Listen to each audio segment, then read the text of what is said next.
중앙일보 먼저 볼게요. 중앙시평 민주주의 위기와 정치 실종 제목을 보면서 생각이 났는데요. 우리가 잘못 쓰는 표현 중에 하나가 무엇무엇의 를 너무 많이 쓴다는 거. 일본식 표현입니다. 예를 들면 민주주의의 위기와 정치의 실종 이렇게 우리가 흔히들 쓸 수가 있는데 전에도 말씀드렸지만 무엇무엇의 빼도 음이 통할 때는 그냥 생략하는 게 좋거든요. 갑자기 그게 생각이 났고요. 이 글은 뭐다 근래 좀 많이 다뤄봤던 지금 우리나라 정치 현실이 뭐가 문제인지 이런 것에 대한 걸 많이 다뤄봤잖아요. 그 내용을 뭐 크게 다른 내용은 없는데 몇 가지 좋은 표현이 좀 있고 괜찮은 글인 것 같아서 제가 골라봤습니다. 이분도 보면은 가끔 칼럼에 많이 글 쓰시는 분 같아요. 염재호 전 총장님, 이분도 굉장히 글을 잘 쓰시는 분 같습니다. 내용은 다 읽어보셨을 테고요. 그쵸? 자, 이제 첫 단락에서 이제 민주주의가 뭔지 도입을 시작을 했습니다. 그쵸? 이 시민들의 정치 참여를 가능하게 한 시민혁명, 이거 뭐 다 해서 12글자, 14글자밖에 안 되지만 이게 엄청난 거죠. 우리가 지금은 너무나 당연한 정치적인 권리지만은 이걸 우리가 갖기까지 얼마나 많은 사람들이 죽었는지, 그죠? 예, 정말 엄청난 피를 흘려가지고 얻은 게 이 시민혁명입니다. 정치 참여. 그래서 시민이 선거를 통해서 통치자에게 그 권한을 위임을 해주는 거죠. 그리고 통치자는 견제와 균형이라는 시스템 안에서 통치를 한다. 근데 이게 지금 흔들리고 있다. 이 글은 이제 미국의 경우를 갖다 많이 좀 가지고 왔는데 지금 미국도 이거 옛날에 뉴스 보셨을지 모르겠어요. 트럼프가 이제 선거 재선 못했죠. 이때 이제 트럼프 쉽게 얘기하면 미국의 태극기 부대라고 보시면 됩니다. 미국의 태극기 부대 좀 정확한 표현인지 모르겠는데 트럼프 지지자들 이제 의회 난입 사태가 벌어졌었죠 그때. 지금 극단주의 정치 지지도자들이 계속 등장을 하고 있다. 예, 그렇죠. 뭐 러시아 푸틴은 뭐 지금 등장한 건 아니고 옛날부터 있었던 애지만 걔도 그렇고. 자, 상호 존중, 뭐 견제 균형 다 흔들리고 있다는 거죠. 이제 그 다음 단락에서요. 자, 자기한테 유리하지 않은 사법부 판결이 나오면 이게 제가 봐도 이거 좀 심한 것 같다는 생각이 들어요. 뭐 정치적인 대립이 지금처럼 극심한 때는 없었던 것 같긴 한데 이번에 뭐 이재명 대표 영장 기각도 그랬고요. 그냥 어쨌건 자기들 입맛에 맞는 판결이 나오면 가만히 있죠. 칭찬을 하거나 근데 입맛에 맞지 않는 판결이 나오면은 굉장히 거칠게 좀 위험한 것 같아요. 예. 극우 유튜버들이나 극좌 유튜버들, 또 극단적인 유튜버들이 할 법한 그런 언행들이 양당 대변인 입에서 나오고 이게 사법부 판단은 함부로 건드리지를 않는 게 관례거든요. 검찰하고 또 달라요. 검찰은 사법부가 아닙니다. 검찰은 행정부죠. 근데 법원의 판결에 대해서는 어쨌건 마음에 들건 안 들건 그냥 조용히 그냥 따르는 게 사법부의 판단을 존중한다. 보통 이런 논평을 내놓는데 요즘은 뭐 민주당 국민의힘 가릴 것 없이 이 판결 뭐 꼭 이번 것만이 아니라 판결이 나오면 굉장히 아주 발끈발끈하면서 심지어는 이제 극우 유튜버들이나 극좌 유튜버 이건 극우 국자 다 마찬가지죠. 이런 이제 영장 기각 나오고 뭐 하면은 판사 신상 다 텁니다 이제. 이게 좀 걱정되는 부분인 것 같아요. 그렇죠. 행정과 입법 사이에서도 이제 그냥 질서가 무너졌다. 이게 누군지 아시죠? 이 장관 한동훈 장관이 특히 그래요. 국회의원하고 한동훈 나오면 그날 저녁에 뉴스 꼭 등장합니다. 그냥 말싸움하죠. 그래서 감정적으로 상호 비방. 그리고 이제 미국에서도 이런 일이 있었죠. 이거 지금 바이든 대통령 때가 아니라 그 전 대통령 때 트럼프 대통령 때였어요. 트럼프가 의회에서 연설하고 나니까 그 당시에 낸시 펠로시 하원 의장이 연설을 찢어버렸죠. 이거 혹시 뉴스 보셨을 거예요.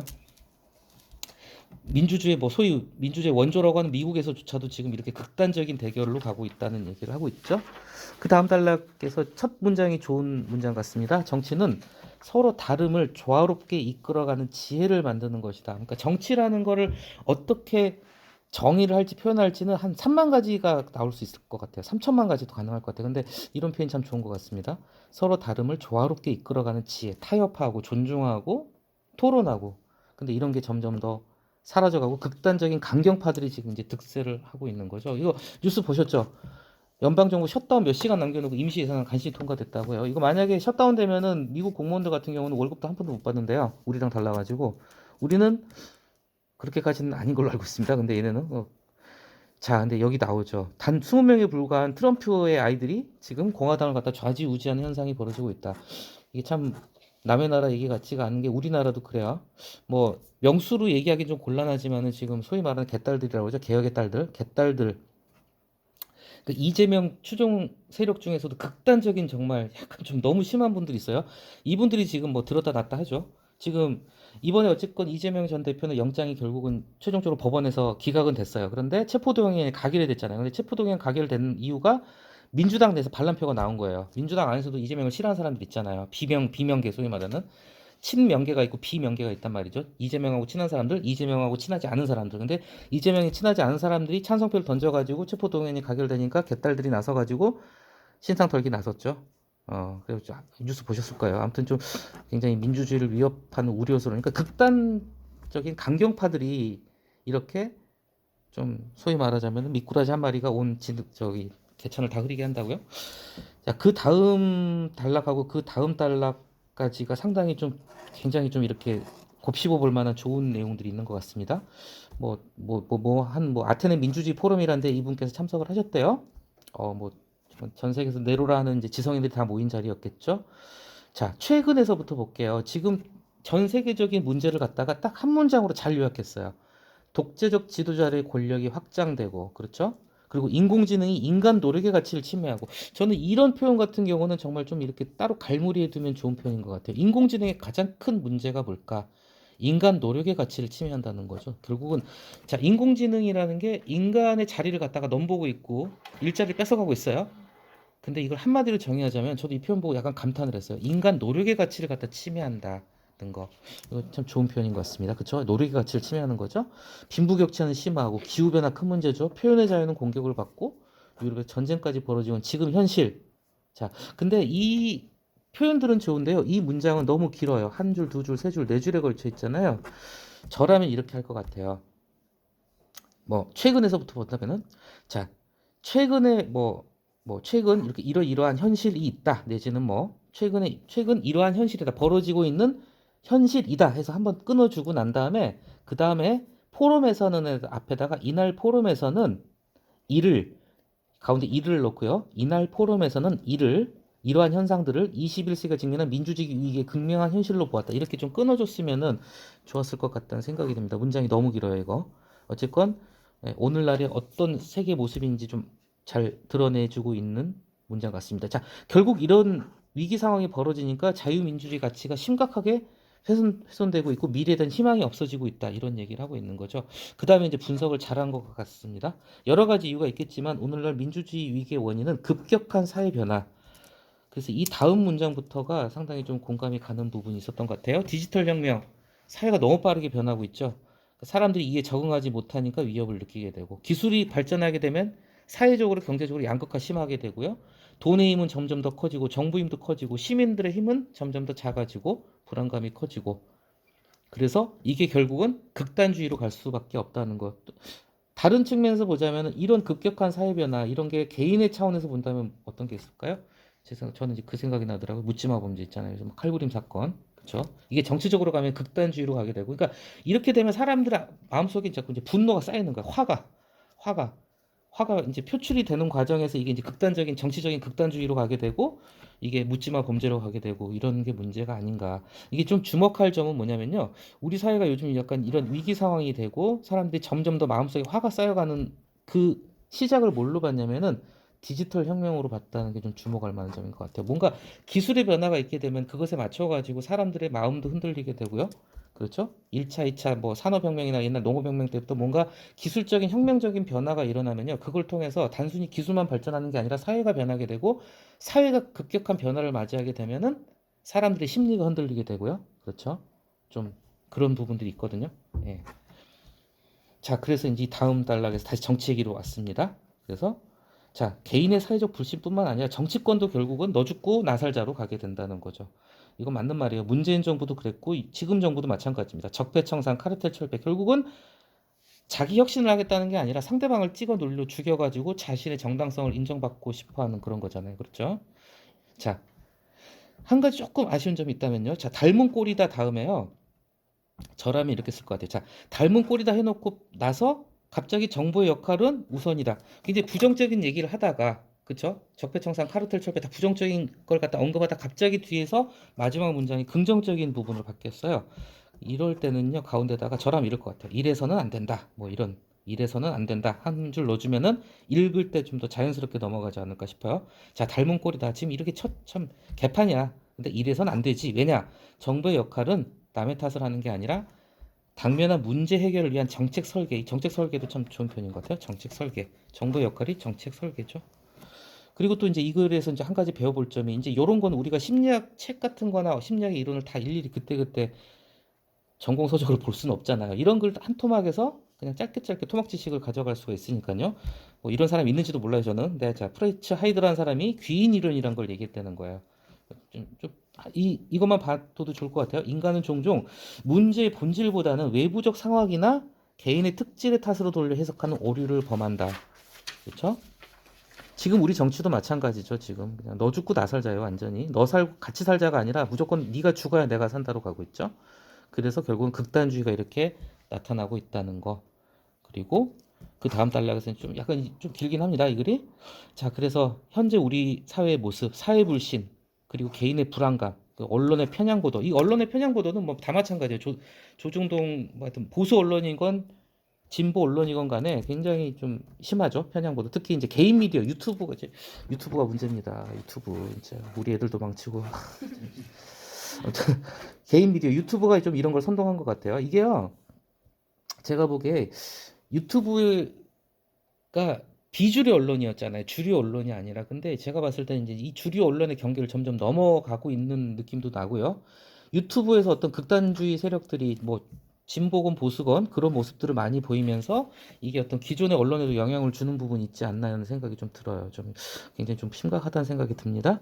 극단주의 이 글에서 굉장히 많이 반복된 단어가 제일 많이 나온 단어가 극단일 거예요. 아마 극단. 이게 지금 우리 사회 가장 큰 문제입니다. 정치나 사회에 있어서 극단 정말 이게 큰일입니다. 예, 그쵸? 또 나오죠. 극단주의 세력의 특세는 그쵸. 기존 정당의 정치 질서나 민주주의 기본을 쉽게 무너뜨리고 팬덤, 그죠? 뭐 대깨문, 뭐 개딸로 대변되는 팬덤. 뭐 이거는 팬덤은 좌우 다 할 것 없어요. 이재명을 극렬히 지지하는 개딸들이 있는가 하면은 또 한동훈을 그렇게 좋아하는 사람들은 지금도 법무부 저기 청사 앞에 조공을 바치죠. 막 화환 갖다 놓고. 예. 이런 극단적인 팬덤 현상은 자 이제 여기서 읽으셨나요? 자, 국회의원의 소신을 쉽게 마녀 사냥감 만들고 이게 그거예요. 이재명 체포동의안 가결되고 난 다음에 이 극단적인 팬덤들 개딸들이 탈탈 턴 거예요. 비명계 의원 중에서 누가 찬성표 던졌니 하고 예, 다 털어버린 거죠. 이거 큰 문제죠. 국회의원의 소신이에요. 개별 헌법기관인 국회의원의 소신을 결국 마녀 사냥감으로 만들어버리고 정당의 기본 이념이나 가치보다 집단의 이익을 앞세우게 한다. 이제 마지막 단락에서 정말 좋은 예를 들었어요. 결국 극단주의의 대표적인 게 바로 히틀러였잖아요. 히틀러가 정말 그 많은 유대인들을 무고하게 죽였죠. 그리고 결국은 세계대전 일으켜가지고 전 세계를 박살을 냈죠. 히틀러라는 인물 하나가. 근데 이 히틀러가 어떻게 보면 역사 속에서 가장 극단주의 세력의 대표자라고 할 수 있잖아요. 결국 그렇게 되면 다 죽고 다 망한다. 자, 그 다음 문장이 참 좋은 문장인 것 같습니다. 극단적 세력이 득세할 때 합리적 사고는 길을 잃는다. 그렇죠. 극단적 세력이 득세할 때 합리적 사고는 길을 잃는다. 그러니까 이런 생각을 한번 해봤어요. 그러니까 길을 걸어갈 때 우리가 양쪽 눈이 있는 이유가 뭐냐면 원근감을 알기 위해서 양쪽 눈이 두 개 있잖아요. 한쪽 눈만 떠도 보이는 건 보이는데요. 이거 아시죠? 이거 한쪽 눈 감고 이거 못합니다. 이거 절대 못해요. 한쪽 눈 감으면 이거 안 돼요. 양쪽 눈 다 떠야지 됩니다. 길을 걸어가려면 뭔가 멀고 가깝고 원근감에 대한 감각이 있어야 되는데 극단적 세력은 제가 봤을 때 한쪽 눈만 뜨는 거라고 생각이 들어요. 양쪽 눈을 다 떠야 되는데 그렇게 되면은 제대로 길을 걸어갈 수가 없겠죠. 그렇죠. 또 좋은 표현 나왔습니다. 정치는 치열하게 대립하더라도 그래. 싸울 땐 정책 가지고 치열하게 토론하고 싸우는 건 좋아. 근데 결국은 화합을 끌어내는 예술이다. 전에도 우리가 그런 걸 봤던 것 같아요. 정치는 뭐다? 예술이다. 그렇죠. 정치는 기술이 아니라 예술이다. 자, 그러면서 마지막에 김수환 추기경이 남기신 내 탓이오. 이분이 남기신 가장 명언 이거죠. 내 탓이오. 이걸 한번 좀 생각해 보자. 참, 예, 뭐, 좀 요즘 들어서 이런 칼럼이나 사설이 많이 되풀이 되는데요. 요걸도 한번 그런 맥락에서 좋은 표현들도 좀 있고 또 미국 정치도 같이 언급을 했고요. 또 이제 여기 뭐 귀인 이론 같은 경우도 상당히 좀 이걸 통해서 그래서 제가 골라봤습니다. 오늘 아침에 보니까 별로 볼 게 없더라고요. 간신히 두 개 뽑았는데 이름이 좋았습니다. 그다음에 소멸을 향해 내달리는 검찰. 아침 햇발이라고 되어 있는데 햇발하고 햇살하고 무슨 차이인지 아시나요? 햇살 우리가 햇살이라 많이 쓰잖아요. 아침 햇살 그 쌀 들어간 그 음료 있잖아요. 아침 햇살도 많이 쓰는데 햇발은 햇살에 더 강한 표현이에요. 그러니까 사방으로 뻗치는 햇살을 햇발이라고 한답니다. 햇살이 그냥 햇살은 말 그대로 해에서 나온 광선이에요. 국어사전 시험은 햇발은 이 햇살이 사방으로 쫙 뻗치는 거예요. 그러니까 햇살보다 훨씬 더 강한 표현이죠. 사방으로 뻗친 햇살을 햇발이라고 한답니다. 제목을 먼저 볼게요.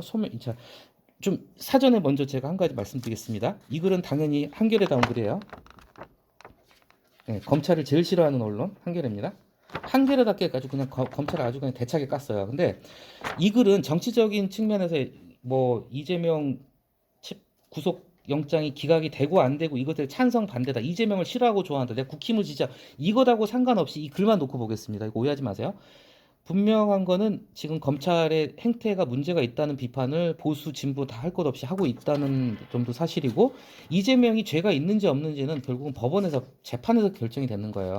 여기 어디도 플래카드 저 국힘에서 본 거 보니까 뭐 영장은 피했지만 처벌은 피할 수 없을 겁니다. 뭐 그렇게 써놨기도 했는데 아직 이재명 씨가 유죄인지 무죄인지는 아직 결론 안 났습니다. 그러니까 그 점에 대해서 오해하지 마시고요. 이 글은 진보 진영의 언론에서 낸 글이긴 한데 제가 이 글을 왜 골랐냐면요. 글을 쓸 때요. 예쁜 글만 쓸 수는 없잖아요. 굉장히 신랄한 글도 써야 될 때가 있어요. 진짜 상대방을 글로 물어뜯는 글을 써야 될 때 그런 물어뜯는 글을 쓰는 어떤 스킬을 갖다 배울 수 있는 그런 측면에서 제가 골랐고요. 그리고 보면서 제가 말씀을 드릴게요. 근데 제목이 소멸을 향해 내달리는 검찰이잖아요. 섬뜩합니다. 소멸을 향해. 이거 뭐 추락도 아니에요. 파멸도 아니에요. 소멸입니다. 소멸. 없어진다는 거죠. 너네 그러다가 사라질 수도 있어. 지도새도 모르게. 굉장히 아주 섬뜩한 글입니다. 네. 자, 이거 뭐 36번이 376회나 근데 이건요. 이 뒤에 이거 저도 처음에 봤을 때 이건 뭐 민주당에서 370번이라고 그러고 검찰에서는 36번이라고 그러고 어느 게 맞을까? 두 번째 단락이 나오죠. 영장 한 장 가지고 몇 군데를 압수수색을 할 것이며, 그러니까 압수수색을 갖다가 한 번, 두 번 셀 때 어떻게 카운팅을 하느냐에 따라 달라질 수 있는 부분이에요. 그러니까 376도 맞고 36도 맞아요, 사실은. 예. 근데 분명한 거는 자, 이거는 단지 숫자 놀이입니다. 본질을 흐리는 지엽. 지엽이 뭐죠? 가지 짓자, 나무가지, 그리고 엽은 나뭇잎이에요. 나무 기둥이나 줄기가 아니라 나무 가지 그리고 거기 매달린 잎사귀 그러니까 본질적이 아닌 거 사소한 것에 불과하다 이런 숫자 노름이 중요한 게 아니라는 거죠. 일단 경기도청도 털었어요. 경기도청은 이미 이재명 대표는 경기도지사 그만둔 지 오래됐죠. 지금은 도지사가 다른 사람인데도 도청을 탈탈 털었죠. 예. 그리고 자 뭐 계속 보겠습니다. 자 집착과 오기 이건 뭐 다시 한번 말씀드리지만요. 이거는 집착과 오기라는 단어가 약간 어울릴 법도 하다는 생각이 듭니다. 그 입장에서 본다면은 지금 이 수사는 좀 야, 좀 너무한다는 얘기를 하는 사람들이 있어요. 정말 진짜로 탈탈탈탈. 그러니까 이번에 이재명 대표 구속영장 기각되고 나서 사실 이제 여론 중에서 이제 진보 언론은 물론이고 여론에서 이런 얘기가 나와요. 이게 오히려 역효과가 돼버렸다. 그렇게나 탈탈 털고 수사했는데 결국 영장을 기각을 당해버렸으면은 결국은 사람들이 느끼기에 이재명 진짜 죄 없나 보다? 뭐 별거 아닌데 검찰이 무리했네. 니네 오버한 거 아니야? 검찰이 자충수를 둔 거죠. 물론 검찰 내부적으로는 청와대 용산이나 검찰에서는 영장이 나올 걸로 생각을 했대요. 영장 발부를 거의 확신을 했답니다. 제가 좀 찾아봤는데 그쪽 일을 해본 사람들 있잖아요. 뭐 검찰에서 뭐 검사로 근무했던 사람들이나 판사들이나 법조인들은 영장 기각을 여론이 더 많았대요. 기각될 것 같다는. 이건 실제 그래요. 사전에 이거 안 될 것 같다. 근데 이제 용산의 희망사항이었겠죠. 용산이나 검찰 내부적으로는 영장이 자신을 가졌대요. 근데 이게 기각이 되고 상당히 검찰 체면도 구기고 굉장히 당황을 많이 했나 봐요. 공을 다 들였는데 지금 기각이 돼서요. 자, 횟수로 환산하기 어려운 수사의 강도. 첫 하나, 둘, 셋, 넷, 다섯 번째. 여기도 뭐 계속 나오죠. 압수수색 조금 지나칠 정도로 심하게 하고 있다는 거. 이거는 뭐 맞는 것 같습니다. 그 다음 단락 보면은 이거 엄청난 거예요. 1년 넘게 세계 검찰청 검사 60, 70명 동원. 그쵸? 마지막 문장에 나오죠. 김건희 여사의 주가 조작 의혹을 비롯해서 권력 주변 범죄 의혹을 제대로 수사하는 모습은 물론 보이지 않았다. 그래서 시민들이 비판하는 지점이 바로 이 지점이라는 거죠. 그렇죠? 예. 여기서 재밌는 표현이 이제 나오는데요. 이 대표 영장 기각으로 확인된 검찰의 무능과 정치성이 후속 대응에서도 그대로다. 그 다음에 보면은요. 검찰은 그동안 두 가지 포장에 기대해 왔다. 이게 뭐냐면 포장이란 말을 썼잖아요. 그동안 검찰은 두 가지 포장에 기대해 왔다. 이거 자체가 뭐냐면 이 글쓴이가 검찰을 불신한다는 걸 보여주고 있어요. 포장이란 말을 썼잖아요. 그동안 너네 버티고 버틴 거 그것도 결국은 액세서리야, 포장이야. 그러면서 앞단락에서 나왔던 무능하고 정치성을 갖다가 바로 뒤집어서 얘기해 주죠. 유능함과 공정성이란 포장. 무능의 반대말은 유능이고 정치성의 반대말은 뭘까요? 정치성의 어떤 편파성이잖아요. 편파성의 반대말은 공정성. 이 포장이란 말을 쓴 것 자체가 이 필자가 뭐 누가 썼죠 이거? 논설위원은 검찰을 이게 불신하고 들어간 거예요. 근데 그동안은 그래도 그나마 너네가 그런 포장에 기대어 와가지고 유지를 해왔지만 유능하지도 않는데 유능한 것 같은 포장, 공정하지도 않지만 공정성이란 포장을 쓰고 왔지만 그 포장마저 봐도 다 뜯겨져 나갔다. 니네가 결국은 뜯어냈다 이렇게. 그래서 이제 이 글에 당연히 저는 이걸 보면서 이거 등장할 줄 알았어요. 같은 국민의힘이에요. 윤석열 대통령하고 같은 당이 국민의힘이고 검사 출신이죠. 두 분은 모래시계란 드라마 모르죠? 모를 거야, 그죠? 꼬꼬마 때 모래시계는 태어나기 전에 했구나. 모래시계 드라마 너무 잘 아시죠? 예. 모래시계 검사라고 홍준표 우리가 그 정치인으로만 알고 있는데 이분이 어떻게 보면 검찰 특수 검사의 어떤 뭐랄까 정말 그 어떤 모범 사표 같은 검사실 굉장히 유능했던 분입니다. 이분이 정말 외압에 굴하지 않고 그 슬롯모신 사건 수사해가지고 자기 검찰 선배들 다 깜빵 집어넣어 버렸어요. 너무 대단한 분이죠. 모래시계 검사. 이분이 정말 빼는 말 한마디 했어요. 이분 이제 검찰의 대형인데 큰 형님이죠. 옛날에는 아무리 큰 사건도 두 달 이상 안 끌었는데 이거 2년이나 끌고 있으니 참 니네 뭐하니? 고춧가루 한마디 이렇게 했을까? 그렇죠? 이거는 맞는 말이에요. 특별수사는 외과 수술하도 환부만 정확히 도려내야 된다. 근데 여기저기를 갖다가 다 쑤셨죠. 다 털었어요. 그래가지고 나온 구속영장이 기각이 됐어요. 헌정사상 초유의 이 자꾸 헌정사상 초유라고 나오는데요. 제일 야당 대표 구속영장은 그 전에 없었던 일이에요. 이건 그러니까 헌정사상 초유라고 그러죠. 예. 유능함을 자부하던 그러니까 계속 비꼬는 거예요. 지금 너네 그렇게 야 니네 자존심 못 견디지. 야 그럼 사표 써야 되지 않겠니? 하고 지금 이젠 그런 자존심마저 이런 듯하다. 굉장히 이제 살살 이제 긁으면서 비꼬면서 이제 글을 쓰고 있습니다. 너네 자존심이라면은 못 견뎠겠지. 법무부 장관이든 검찰총장이든 옷을 다 벗었을 텐데 너네 이제 그런 자존심도 없구나. 그렇죠? 자, 그다음 계속 비판을 합니다. 사실 검찰의 유능하다고 보지도 않는 거야, 이 사람은. 포장이 되어 있는 포장지에 그려져 있는 너희 그 포장의 유능함은 막강한 너네 권한이 얼마나 막강했냐. 수사 기소권을 한 손에 쥐고 있었잖아. 그리고 인디언 기우제 아시죠? 인디언들이 기우제를 지내면 반드시 비가 올 수밖에 없어요. 그죠? 얘네는 비가 올 때까지 제사를 지내니까 무조건 비가 옵니다. 그러니까 인디언 기우제는 성공률 100%래요. 뭐 1년이고 뭐 2년이고 비가 올 때까지 제사를 지내니까. 근데 그런 식으로 이제 탈탈 털기 수사를 했는데 이걸 유능함으로 치부하기도 했다. 자, 근데 그동안에 이전까지 그게 그나마 통했던 거는 말뿐일지언정 계속 살살 포장하고 똑같은 거죠. 계속 이제 살살 이제 약 올리는 거예요. 포장일지언정 어쨌건 니네가 정치적 중립 공정 내세우고 때로는 그쵸 때로 자 살아있는 권력 수사 때로는 했어요. 몇 번 했습니다. 윤석열 대통령도 그래서 떴던 인물이에요. 살아있는 권력 수사도 적당히 했기 때문이었다. 그동안에는. 그런데 지금은 이번에는 정치적 목적에 매몰된 나머지 창졸간 야 이거 진짜 오랜만에 본 표현이었습니다. 찾아보셨나요? 창졸간. 후다닥 매우 급작스럽게 빨리를 갖다가 이거는 진짜 아 이런 표현을 갖다가 쓰는구나. 좀 거꾸로 해도 똑같은 말이에요. 졸창간이란 말도 똑같습니다. 창졸간, 졸창간, 조차간 다 똑같은 말인데 진짜 안 쓰는 표현입니다. 매우 급작스럽게 후다닥 갑자기 뭐 이런 뜻이에요. 무능을 자백하고 말았다. 계속 보겠습니다. 윤석열 정부 들어서 검찰은 공정성이란 포장을 일찌감치 벗어 던졌다. 대통령이 검사 출신이면은 검찰은 대통령과 거리를 두는 것처럼 비치기 위해서라도 애써야 될 텐데 비치기 위해서라도 그러니까 표면적으로라도 좀 이렇게 거리를 두는 척이라도 좀 해야 되지. 근데 노골적으로 그냥 대통령이 친위 부대 노릇을 하고 있다. 대선 경쟁자이다. 정치적인 적이죠. 제1야당 대표를 겨냥한 수사라면 최대한 절제하는 이게 절제하는 척이라는 말에서 갑자기 생각나는데요. 우리가 칼 있잖아요. 칼. 뭐 일본도나 뭐 검도할 때 쓰는 칼. 칼이 가장 무서워 보일 때가 언제일까요? 이거 실제 있는 말이에요. 칼은 칼집 안에 있을 때 제일 무섭다 그래요. 칼은 칼집 안에 있을 때. 왜냐면 칼은 칼집 안에 들어있을 때 그 길이나 날이 얼마나 날카로운지가 안 보이잖아. 뽑아서 딱 보이는 순간에 견적은 다 드러나는 거예요. 견적이 안 보일 때, 칼은 칼집 안에 있을 때, 그러니까 절제된 권력이나 권한이 가장 무섭거든요, 사실은. 아니면은 살짝 빼서 칼날을 살짝만 보여주던가. 근데 지금은 칼날 뽑아가지고 칼춤 다 추고 났는데 아무것도 안 나왔어요. 그러니까 지금 정말 망신살이 뻗친 거죠. 어, 그쵸. 절제하는 척이라도 해야 될 텐데 오히려 역대급 기우제식 수사를 하고 있다. 끼워넣기 식이나마 살아있는 권력을 수사하는 신용이라도. 근데 이건 뭐 제 말이 아닙니다. 이 글에서 앞에 나왔으니까 말씀드리는 거예요. 뭐 예를 들면 김건희 여사 주가 조작 의혹, 그리고 그 학위 논문. 어 재밌는 게요. 그 옛날에 저기 신정아라고 혹시 기억나시나요? 신정아? 옛날에 노무현 대통령 때인데 그 신정아 가짜 학력 신정아 사건 때 난리가 났어요. 온 나라가.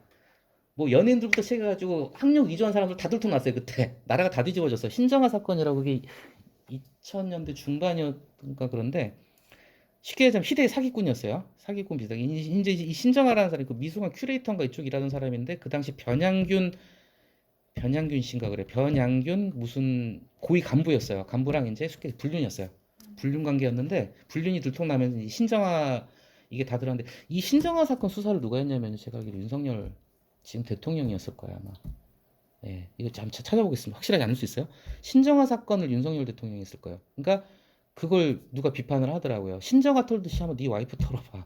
학위 위조 뭐 이런 말 아니에요. 제이로 시작하는 뭐 정체가 뭔지 줄리 아무튼 뭐 그런 얘기 나오고 있는데 어쨌건 간에요. 음, 어디까지 봤죠? 아예 안면 몰수다. 또 계속 포장이라는 말 쓰고 있습니다. 유능함과 공정성이라는 포장에 공을 들여온 것은 검찰 조직의 위세를 유지하고 키우기 위해서일 것이다. 그쵸? 무능하고 불공정한 검찰에 막강한 권한을 몰아주는 바보 같은 나라는 없을 테니 말이다. 그런데 이제 검찰은 그나마 쓰고 있었던 망토도 벗어버렸다는 거죠. 포장마저 벗어 던지고 무능과 불공정의 본색으로 질주하고 있다. 검찰 비판하는 입장에서는 이렇게 얘기할 법도 한 것 같다는 생각이 듭니다. 좀 너무하긴 했어요. 무능과 불공정의 본색.